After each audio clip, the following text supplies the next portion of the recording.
నమస్తే, నేను doctor Indumati, infertility specialist, మాతృత్వ టెస్ట్ బేబీ సెంటర్, తిరుపతి. ఆడవాళ్ళల్లో ఎగ్ క్వాలిటీ అనేది క్రమేణా రోజు రోజుకి తగ్గిపోవటం జరుగుతుంది.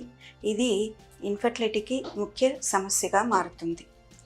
అసలు అండాశయంలో ఎగ్స్ ఎన్ని ఉత్పత్తి అవుతాయి, అవి ఎలా తగ్గిపోతాయి అనేది చెప్పుకుందాం.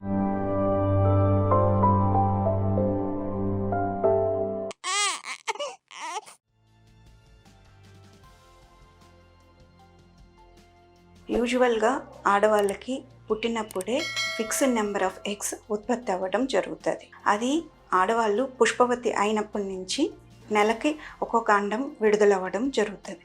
యాజ్ ఏజ్ అడ్వాన్స్ అయ్యే కొద్దికి ఎగ్ నెంబరు క్వాలిటీ తగ్గిపోవడం జరగచ్చు. ముందు కాలంలో ఆడవాళ్ళకి అర్లీ ఏజ్లో అంటే కరెక్ట్ టైంలో మ్యారేజ్ చేయటం, 18 to 20 years 25 years below marriage చేయటం వల్ల వాళ్ళు తొందరగా గర్భం దాల్చేవారు.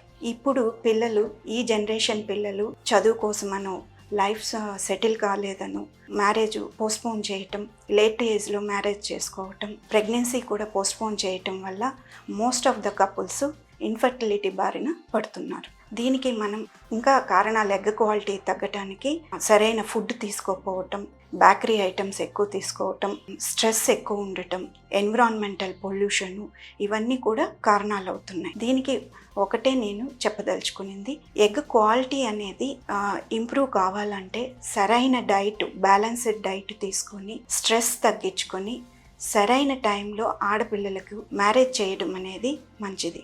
ప్రెగ్నెన్సీ పోస్ట్పోన్ చేయకుండా సరైన టైంలో ప్లాన్ చేయడం ద్వారా ఇన్ఫర్టిలిటీని కొంతవరకు తగ్గించవచ్చు.